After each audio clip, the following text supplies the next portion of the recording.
Quero falar então sobre o problema da idolatria. Porque uma igreja que não combate a idolatria não é igreja, porque não combate o que Deus combate. A função da igreja é ser uma representante de Deus na terra. É proclamar a palavra de Deus. É anunciar a palavra de Deus.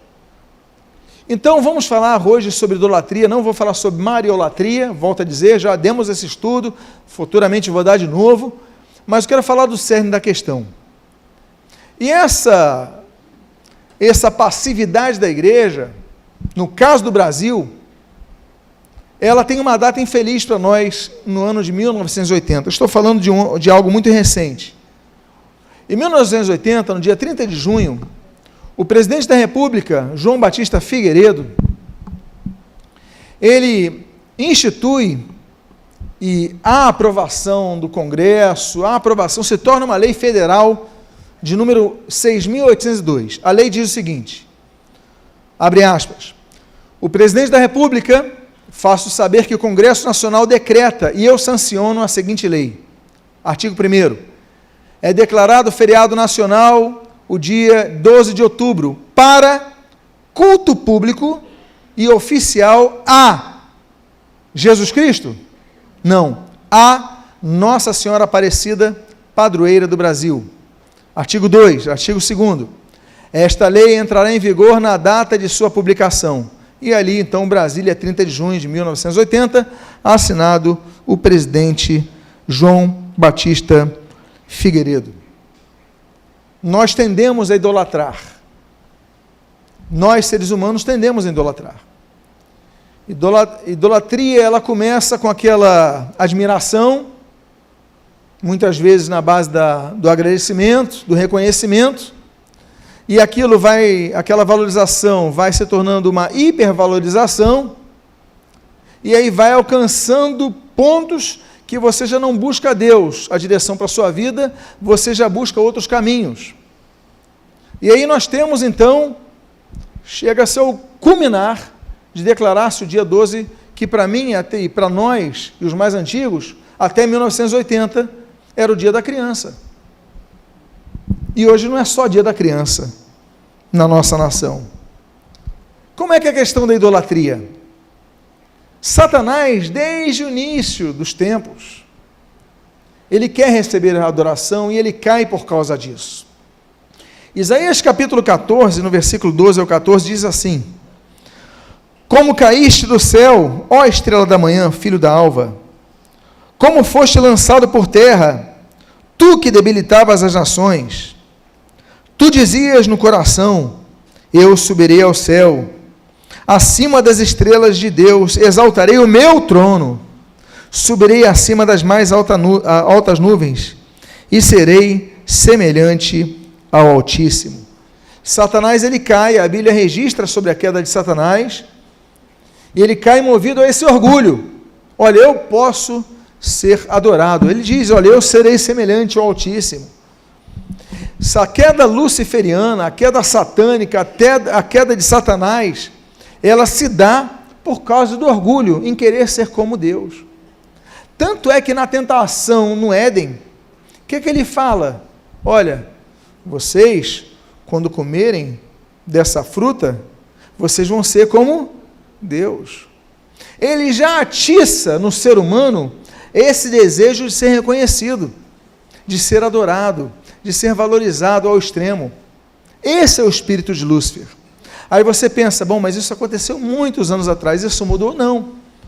Há cerca de 2.000 anos atrás, o Senhor Jesus, tendo sido batizado nas águas por João Batista, a Bíblia diz que ele vai ser levado pelo Espírito Santo ao deserto para ser tentado. E numa das tentações registradas, como a de Mateus capítulo 4, versículo 8 e 9, a Bíblia diz o seguinte: levou ainda o diabo a um monte muito alto, mostrou-lhe todos os reinos do mundo e a glória deles, e lhe disse, tudo isto te darei, se prostrado o quê?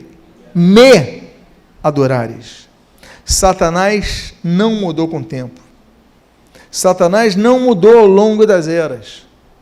Ainda quando ele vai tentar Jesus, ele tem a petulância de dizer, olha, eu vou te dar tudo isso, os reinos desse mundo e a glória deles, se prostrado me adorares. Lembra, a gente já falou sobre isso, sobre o fato de que o mundo jaz no maligno, que o homem recebeu de Deus a autoridade para governar o mundo. Quando o homem peca, ele dá essa autoridade a Satanás.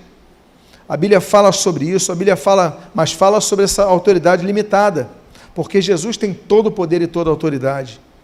Jesus, ele pisa na cabeça de Satanás, ele entrega a autoridade à igreja, mas eu não vou pregar sobre o princípio de autoridade aqui, o que eu já fiz antes. O que eu quero mencionar é sobre esse desejo de ser adorado, se prostrar de me adorares. Então, esse desejo ele tem consigo. Agora, como Satanás atua nas regiões celestes para conseguir seus objetivos de adoração, de culto? Ele atua com um grupo de anjos que ele influenciou. A Bíblia diz, no livro de Apocalipse, capítulo 12, versículo 4, e numa menção à queda de Satanás como dragão, a Bíblia diz, a sua cauda arrastava a terça parte das estrelas do céu, as quais lançou para a terra. Um dos nomes dados aos anjos são as estrelas, e Jó fala sobre isso, Salmos, enfim, são algumas das menções, e diz que ele então arrastou 1/3 dos anjos e os lançou sobre a terra. Eles estão aqui, eles estão influenciando a nossa sociedade, 1/3, 33%, e o texto diz que eles são organizados. Efésios capítulo 6, versículo 12, que nós podemos ler aí, a Bíblia diz, porque a nossa luta não é contra o sangue e a carne, e sim contra os principados e potestades, contra os dominadores deste mundo tenebroso, contra as forças espirituais do mal, nas regiões celestes. Ele fala que não é contra a carne e contra a sangue, porque atrás das pessoas que nós combatemos, estão espíritos organizados. Ele coloca uma estrutura, principados, potestades, dominadores e forças espirituais do mal. Todos eles atuando o quê? Nas regiões celestes. Então, meus amados irmãos, Satanás quer ser adorado. Satanás quer se tornar um ídolo. Ídolo é aquilo que se põe entre o homem e Deus, para que Deus seja adorado sem nada no meio, sem ninguém fazendo interferência, não dividindo a glória de Deus com ninguém. E aí Satanás então coloca, e não só ele, mas o seu exército. Bom, agora Satanás ele aproveita das intenções de adoração das pessoas para ser adorado, graças a um elemento muito importante, a ignorância bíblica. E somado a isto, a passividade dos religiosos que são estéreis. Uma vez eu estava em Fátima, em Portugal, e tinha um tapete enorme ali, uma senhora com uma idade de joelhos, andando de joelhos com esforço. Eu ficava imaginando a dor daquela senhora. Eu não sei, mas talvez que ela tivesse 80 anos. E do lado dela estava um padre, talvez 30 anos de idade, jovem, segurando ela de joelhos. Eu falei, meu Deus, que falta de sentido, que falta de amor daquele padre. Primeiro, para ele em pé, segurando ela e ela de joelhos, ele podia falar, senhora, a senhora não precisa andar de joelhos, que não vai alcançar graça nenhuma de Deus por causa disso. Não tem nenhum efeito a senhora sacrificar assim, o sacrifício foi só de Jesus, já foi feito. Aquele homem, ele tem as escrituras, estudou no seminário, mas não se sujeita às escrituras. Então o nome disso é maldade. Maldade daquela pessoa. Permitir aquela senhora andar na ignorância e à toa. Então, a passividade de religiosos estéreis, que não abrem a Bíblia, não pregam a Bíblia, e permitem a idolatria. Por quê? Porque é mais fácil dominar pessoas ignorantes. Ignorantes na Bíblia são prato cheio, daí surgem os movimentos protestantes, ou seja, aqueles que protestam sobre os abusos do clero. E o abuso do clero acontece no meio católico romano, acontece no meio evangélico. Tem muito líder abusando das ovelhas, porque são igrejas que não têm leitura bíblica, não tem pregação bíblica. Você tem um louvor de 2 horas e 15 minutos de pregação. Você tem oração, campanhas, ofertórios de 1 hora, ofertório número 1, 2, 3, 5, 10, 20, e depois de sugar tudo que podem, na sua malícia e maldade, aí lê um texto e ainda aplicam fora do contexto.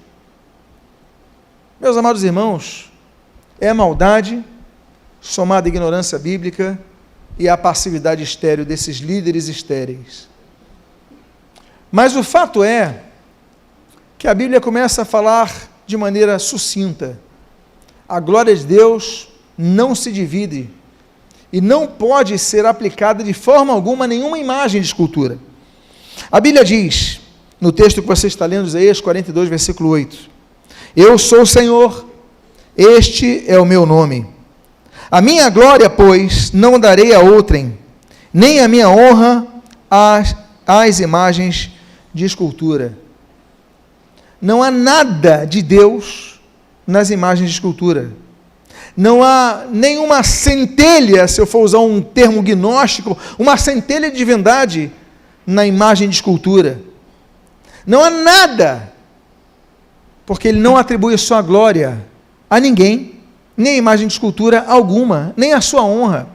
Quando você está diante de uma imagem de escultura, diante de uma imagem, se ajoelhando a ela, não tem nada de Deus ali. E aí a Bíblia continua, olha, a questão não é só a imagem por si, é a forma como nós lidamos com ela.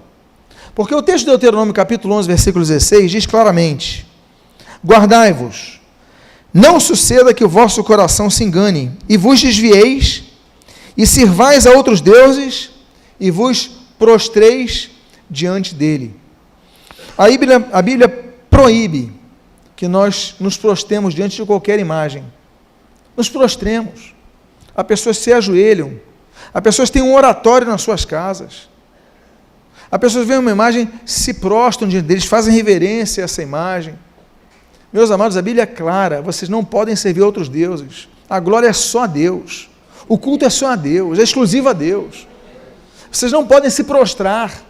Não podem, é proibição bíblica. Deus é claro. Aí as pessoas, na sua criatividade, se prostram diante de imagens de homens, de animais, de tudo. E aí nós temos a proibição clara da Bíblia em Deuteronômio capítulo 4. A Bíblia diz, nesse texto do versículo 17 ao 19, guardai, pois, cuidadosamente a vossa alma, pois aparência nenhuma vistes no dia em que o Senhor vosso Deus vos falou em Horebe, no meio do fogo, para que não vos corrompais, olha só, começa com a corrupção da mente humana, e vos façais alguma imagem esculpida na forma de ídolo, semelhança de homem ou de mulher, semelhança de algum animal na terra, que rasteja sobre a terra, que voa nos céus, semelhança de algum peixe que há debaixo da terra, nas águas debaixo da terra.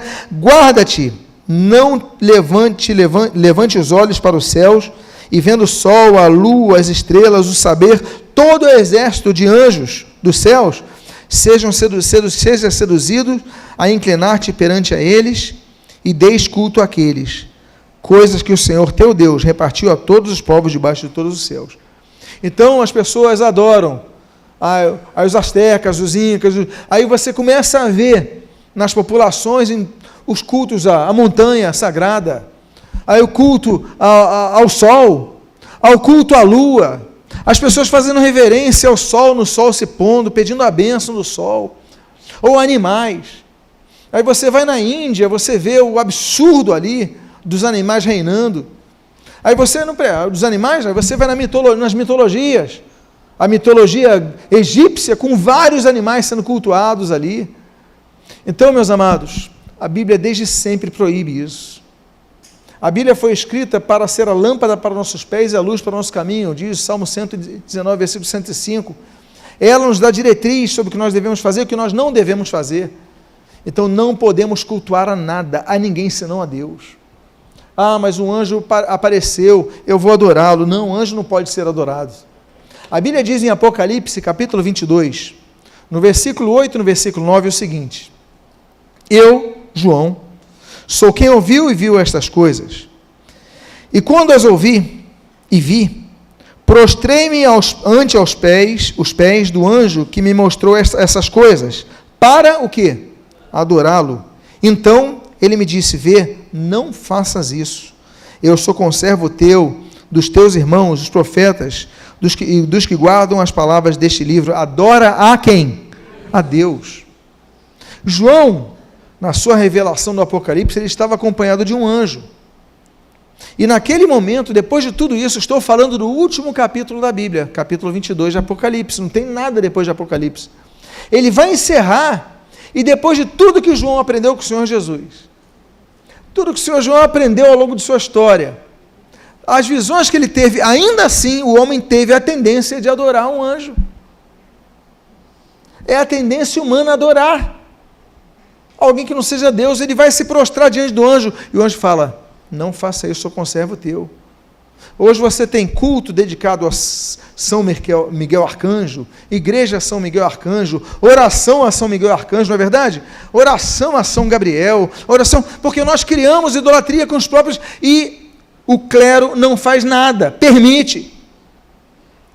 E a igreja, que tem que falar, não fala nada, anui. E a Bíblia é clara: não podemos adorar a ninguém, a nenhuma criatura, só o Criador, Deus Pai, Deus Filho, Deus Espírito Santo, só. Então, meus amados, ele diz: olha, não faça isso, adora a Deus. O que me chama a atenção, João é um homem experiente, e vai fazer essas coisas. Aí você fala: não, mas eu vou adorar então a irmã Dulce, que é uma pessoa que cuidou dos pobres, não, e curou pessoas, um milagre depois de morta. Não, eu vou adorar a fulana Beltrano, porque é o grande pregador do evangelho. Não, meus amados, a Bíblia proíbe terminantemente qualquer tipo de adoração. Atos capítulo número 10, versículo 25 a 26 diz assim: aconteceu que indo Pedro a entrar, lhe saiu Cornélio ao encontro, e prostrando-se-lhe aos pés, o adorou. Mas Pedro levantou, dizendo: ergue-te, que eu também sou homem. Estamos aí diante da primeira igreja dos gentios. Cornélio, oficial romano, ele estava acostumado na mente dele a adorar homens, a começar, por exemplo, com os Césares. Os Césares, eles eram pessoas divinas, divinizadas. As pessoas cultuavam César. Estivemos agora, os irmãos estiveram comigo agora, nós paramos ali no Arco de Constantino, e no Arco de Constantino, do lado do Coliseu, mostrei, olha ali, que está escrito ali, já começa uma diferença. Ainda que nós esperássemos uma conversão mais profunda de Constantino, mas no arco que o Senado atribui, fala de outra divindade que não era o próprio Constantino, que Constantino já começa a incutir na cabeça: não, eu não sou um ser divino, é graças à divindade que eu consegui essa vitória. Ele já começa a atribuir a glória a outro, a glória divina a outro. Mas os romanos não tinham essa percepção. Cornélio, ele quer adorar Pedro. Pedro fala: não, você não vai me adorar agora. Hoje, Pedro é uma das figuras mais adoradas no mundo que se diz cristão. É Capela de São Pedro, Igreja de São Pedro, Templo de São Pedro, Basílica de São Pedro. E ali está Pedro, e ali está o resto de Pedro, e as pessoas se prostram. E quando você vai naqueles locais, aí você vê as pessoas se prostrando diante, meu Deus, o próprio Pedro falou: não faça isso. O próprio Pedro, eu também sou homem, é que ele fala: ergue-te, eu também sou homem, eu não sou digno de adoração, porque Pedro sabia que só Deus pode ser adorado. Mas ele morre, e as pessoas adoram o local onde ele morre. Adoram o osso dele, se for dele. Ou seja, tudo em desacordo com o que diz a palavra de Deus.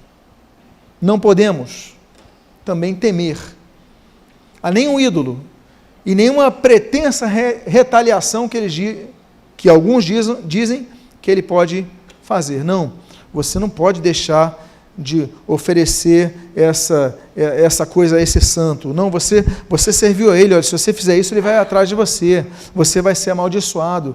E as pessoas às vezes temem romper esse laço. Não, eu tenho aquela medalhinha que a minha avó trouxe de Portugal, eu não posso jogar fora, senão alguma coisa má vai acontecer.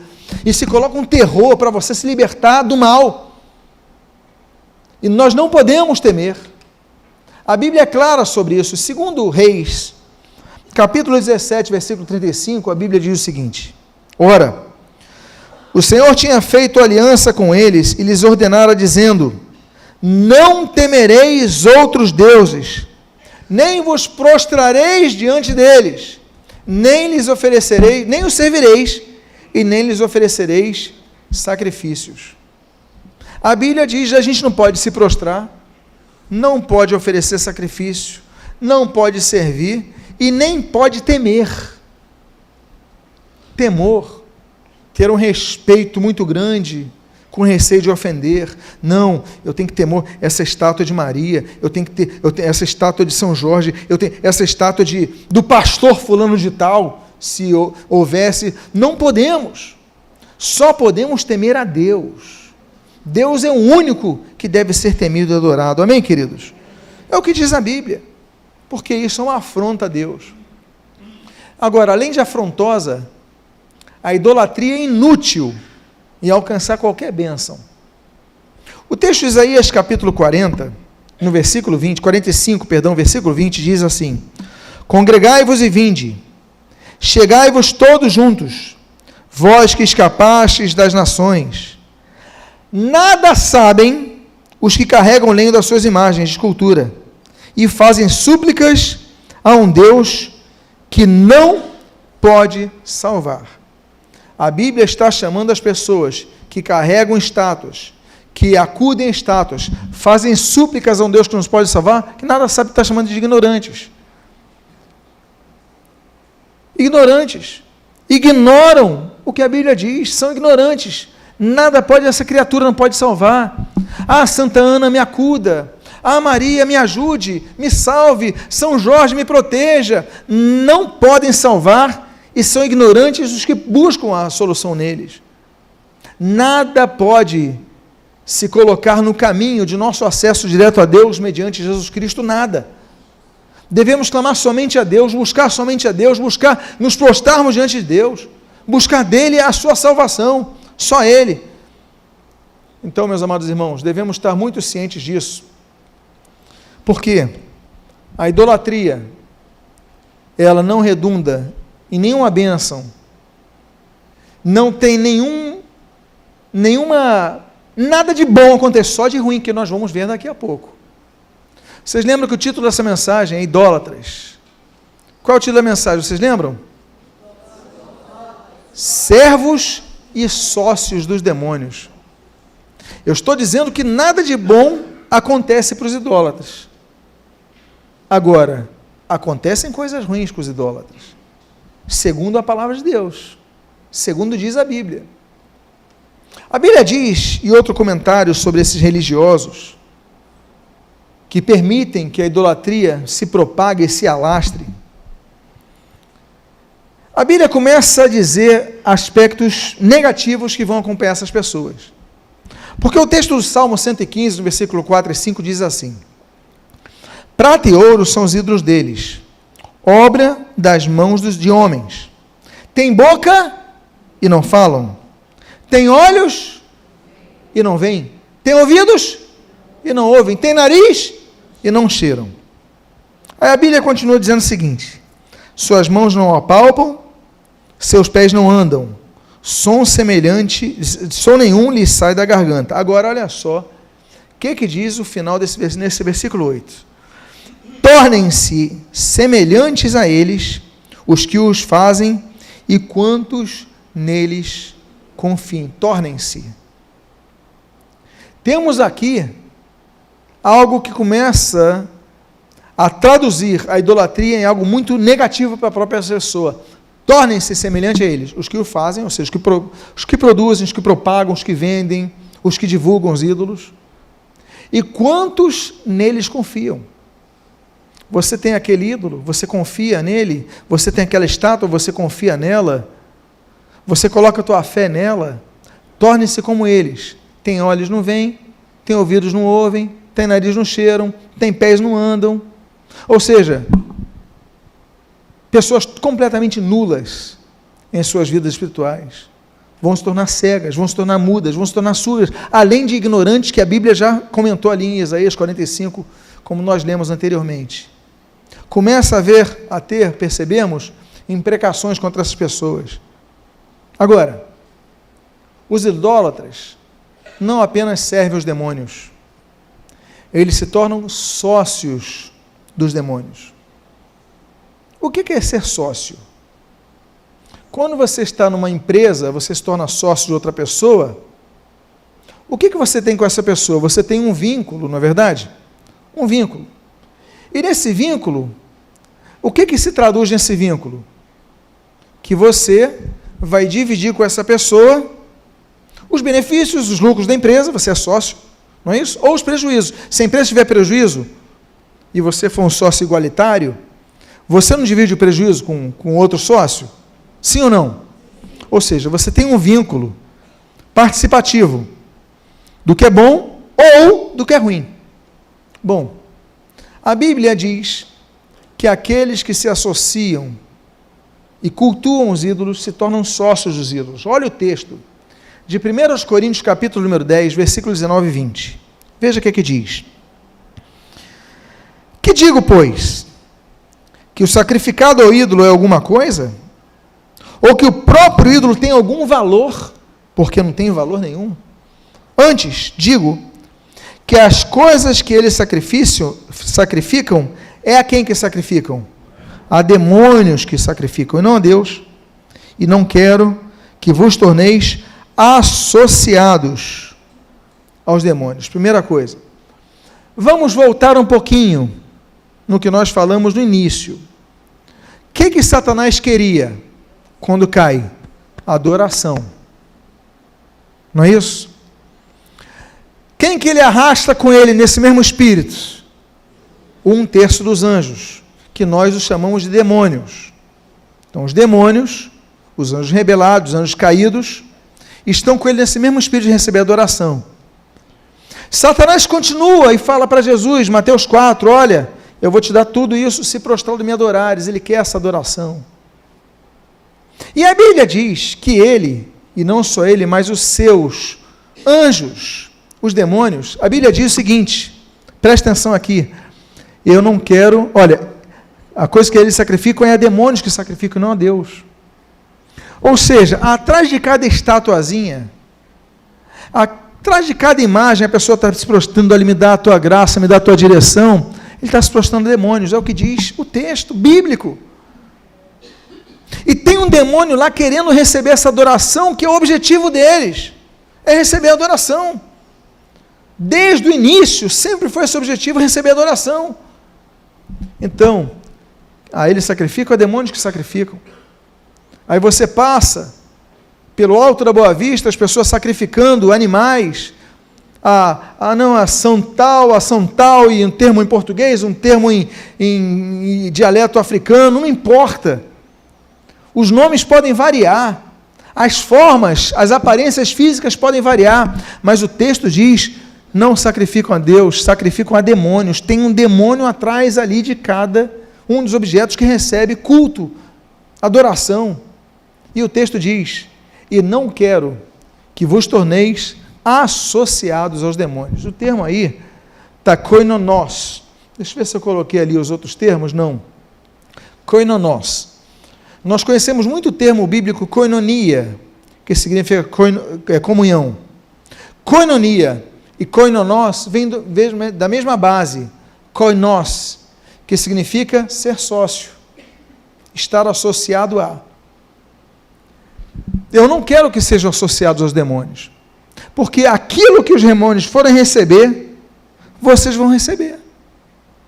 São sócios, vocês recebem os benefícios, os prejuízos como sócios, então o que está ligado a eles está ligado a vocês. Não se associem a demônios. Então, cada idolatria é um oferecimento, é um clamor, não a Deus. Não aos santos que tem, São José, Santa Ana, não, é a demônios que a pessoa está sacrificando, a ela que eles estão prostrando. Ele já fala, o ídolo não tem valor nenhum. Você não tem que olhar para o ídolo, a estátua, a forma, a cor. Não. O tamanho, não. É o que está atrás disso. São os demônios que querem essa adoração. Então, meus amados, não se tornem cúmplices dos demônios. Adoração exclusiva a Deus. A Deus Pai, a Deus Filho, a Deus Espírito Santo. Agora, as pessoas que se tornam sócias de alguém, geralmente, na tomada de decisões, elas dividem, conversam, compartilham e tendem, geralmente, a uma linha que vai ser colocada por alguém, ou seja, recebe influência do seu sócio, ou são influenciados por ele ou influenciam na tomada de decisões. A Bíblia fala que aqueles que são idólatras, se colocam diante de ídolos, eles não apenas são sócios demônios, são guiados pelos demônios. A Bíblia é clara nisso.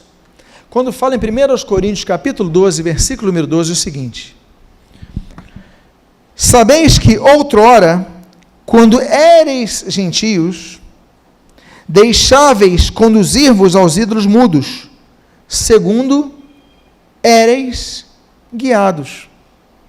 Ou seja, antes de vocês se converterem, vocês eram conduzidos pelos ídolos. Quando você começa a criar uma afetividade com aquele ídolo, você pede, me proteja Santa Ana, me proteja Maria, me proteja São Jorge, me proteja etc e tal. Você começa a ter um vínculo, mas ali não está uma estátua, ali não está uma medalhinha, ali não está uma pintura, ali tem um demônio atrás que começa a receber adoração e começa a te guiar, e começa a influenciar sobre a sua vida. Segundo, diz o texto, éreis guiados. Guiados por quem? Pelos ídolos mudos. Mas mudo guia? Mudo guia, porque a estátua não fala. Mas o Espírito que está atrás dela, ele vai conduzindo.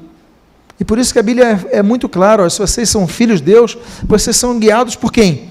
Pelo Espírito de Deus. Porque nós somos guiados por um Espírito. Os filhos de Deus, pelo Espírito de Deus. E é isso que nós pedimos, Senhor, guia a minha vida, dirige a minha vida. Mas é só o Espírito de Deus. Agora, como você vai pedir? Que Ele te guie e vai pedir para esse ídolo te guiar. Ele não vai te guiar, porque ele exige glória exclusiva, culto exclusivo, direção exclusiva. Aí nós vamos a outro ponto. Eles servem aos demônios, os idólatras. Eles são sócios dos demônios, os idólatras. Os idólatras são guiados pelos demônios e, no fim das contas, eles pensam que conhecem a Deus, mas não conhecem a Deus. Porque para conhecer a Deus, você precisa largar o ídolo. Diz a Bíblia, na primeira parte do versículo 9 de 1 Tessalonicenses, capítulo 1, o seguinte: pois eles mesmos, no tocante a nós, proclamam que repercussão teve o nosso ingresso no vosso meio, e como, olha só, olha a ordem, deixando os ídolos, vírgula, vos convertestes a Deus. Está falando para os Tessalonicenses, olha, eles deixaram os ídolos e aí se converteram a Deus. Não dá para você se converter a Deus nem usando a língua portuguesa, nem no português isso é possível. Porque o que é conversão? Conversão é quando você sai de um caminho e vai em outra direção. Por exemplo, em algumas placas de trânsito, você olha, conversão à esquerda. Já viram uma placa assim de trânsito? Ou seja, você vai ter que dobrar à esquerda. Conversão à direita, você vai ter que dobrar à direita. Isso é conversão. Conversão é quando eu estava, por exemplo, indo numa direção, Cristo está aqui, eu estava indo naquela direção. Aí agora eu me converti a Cristo, eu virei e fui na direção de Cristo. Ali estavam os ídolos, aqui está Cristo.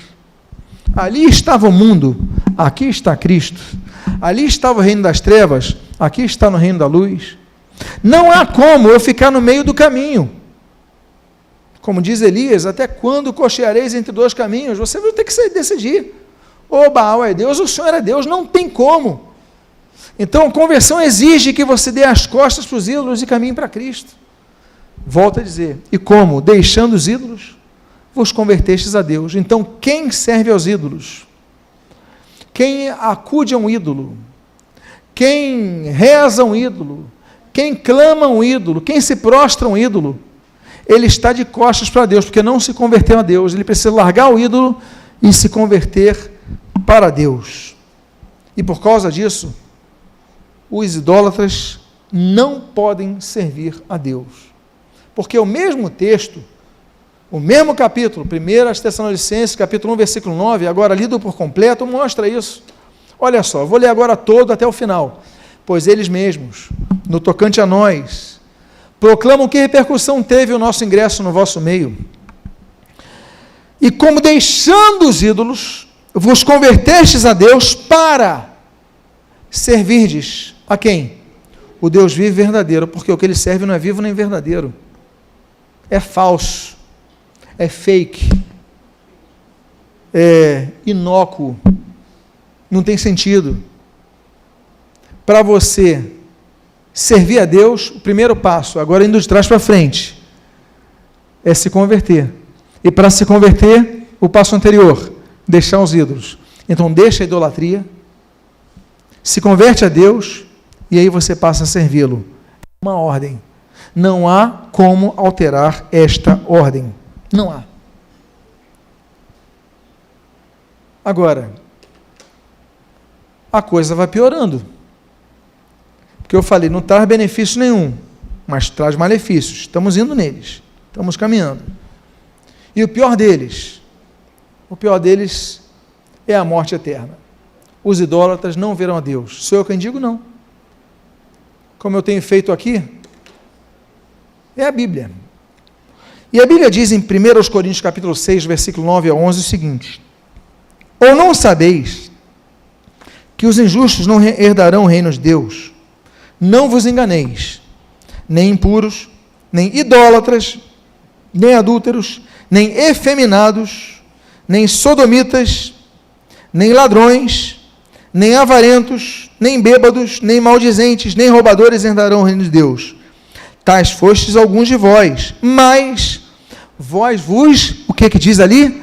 Lavastes, mas fostes santificados, mas fostes justificados em nome de nosso Senhor Jesus Cristo e o Espírito do nosso Deus.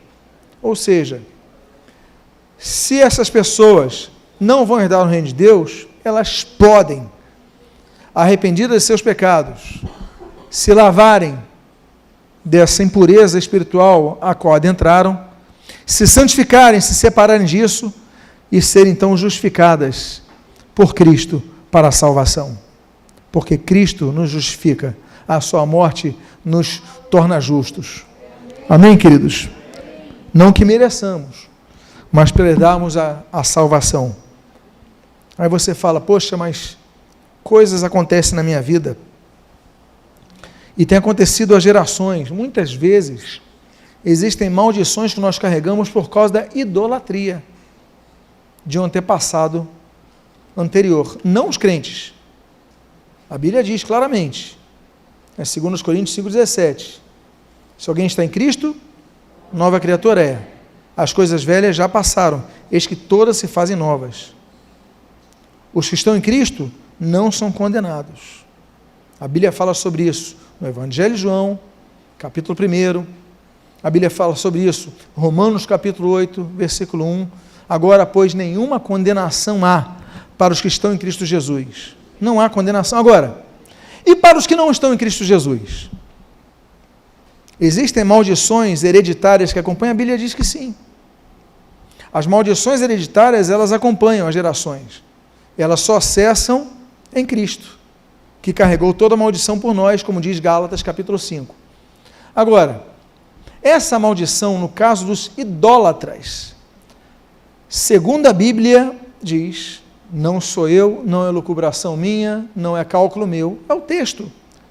Acompanha até a 4ª geração dos idólatras. Veja o que diz Êxodo capítulo número 20, no versículo 4, 5 e o 6.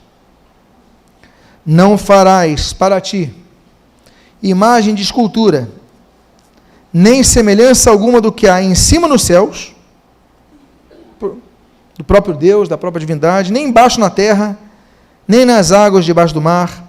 Não as adorarás, nem lhes darás culto. Porque tem pessoa que fala assim, mas eu não adoro, mas presta culto. A Bíblia diz, não adorarás, nem prestarás culto, porque eu sou o Senhor teu Deus, Deus zeloso, que visito a iniquidade dos pais nos filhos, até a 3ª e 4ª geração daqueles que me aborrecem, e faço misericórdia até 1000 gerações daqueles que me amam e guardam os meus mandamentos. Então, há maldições que pessoas estão sofrendo porque o pai ou a mãe eram idólatras, ou seus avós, ou seus bisavós. Essa é a má notícia. A boa notícia, ela acaba com o sangue de Jesus, que nos purifica de todo pecado. Acaba aí. Não é uma maldição que se perpetue após a cruz de Cristo. Ela tem todo o poder. Cristo tem todo o poder. Então, como nós devemos adorar a Deus? E caminho aqui para o final. Primeiro, o que Jesus falou para aquela mulher samaritana, João capítulo 4, versículo 24, Deus é Espírito, e importa que os seus adoradores o adorem em Espírito e em verdade.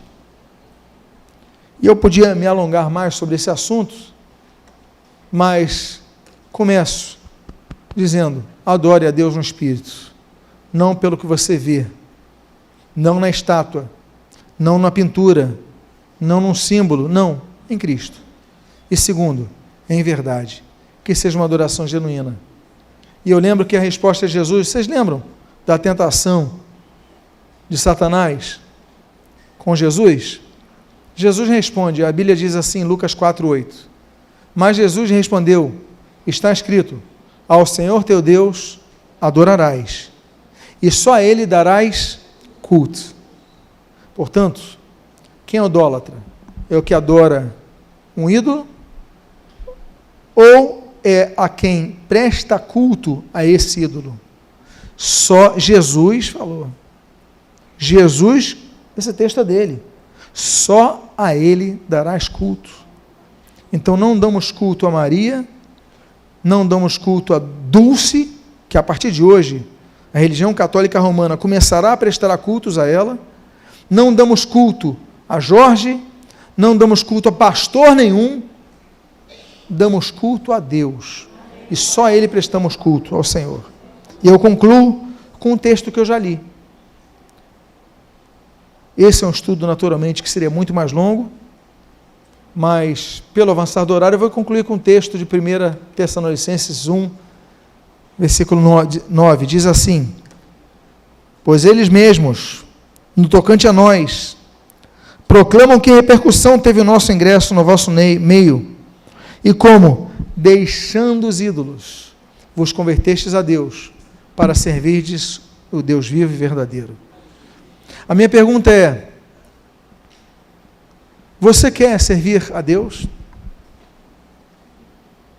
Quem aqui quer servir a Deus? Se você quer servir a Deus, você precisa se converter a Ele. E para se converter a Ele, você precisa, o que diz o texto? Deixar os ídolos. Eu quero fazer um convite a você ficar de pé. Eu sei que enquanto você fica de pé, eu sei que muitas pessoas estão vendo esse vídeo, ouvindo essa mensagem, pelas plataformas digitais, pela internet. Eu quero dizer a você a mesma coisa. Não importa o que eu diga, não importa o que os pastores digam, não importa o que os padres digam, não importa o que o Papa diga, seja Deus verdadeiro. A palavra de Deus é a palavra da verdade. O que importa é a palavra de Deus. Que sejamos como os bereanos. Atos capítulo 17. Paulo falou, peraí, mas eu vou conferir se o que ele diz está nas Escrituras Sagradas. Nos afiando nisso, nos fiando na palavra de Deus, deixando os ídolos, nos convertendo ao Senhor, servindo a Ele, aí nós cumprimos o que Ele deseja de nós. Nascemos para servir ao Senhor.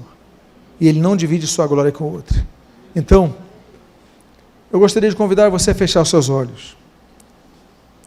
E se tem alguém que deseja aqui dizer, Senhor, eu não vou prestar culto a ninguém, somente a Ti. Eu não vou adorar a ninguém, somente a Ti. Eu não vou mais me prostrar diante de nenhuma estátua, clamar a nenhum outro nome, senão a Ti. Por isso eu te peço perdão dos meus pecados. Que eu possa me converter a Ti. Senhor, eu já caminho na igreja há muito tempo, já ouço a palavra há muito tempo, mas nunca tomei essa decisão. Que hoje eu a tome, Pai. E que em nome de Jesus eu sirva somente a Ti. Pai amado, eu oro pelos meus queridos irmãos, os amigos que ouvem essa palavra, toca nos seus corações. Nós lemos o primeiro texto de Gálatas, não nos tornamos inimigos por falarmos a verdade, muito pelo contrário, falamos porque amamos.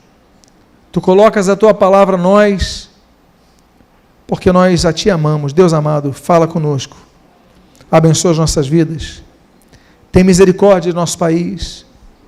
Em 1980, foi dado padroado e culto a Maria.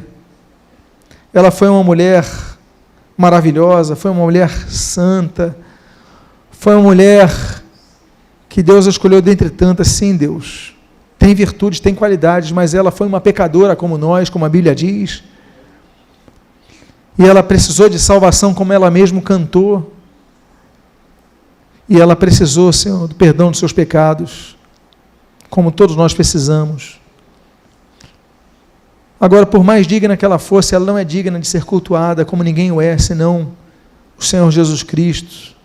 Pai amado, cultuamos a Deus Pai, a Deus Filho, a Deus Espírito Santo. Cultuamos ao Criador, não à criatura. Por isso, perdoa os nossos pecados, nossas falhas, e abençoa a nossa nação.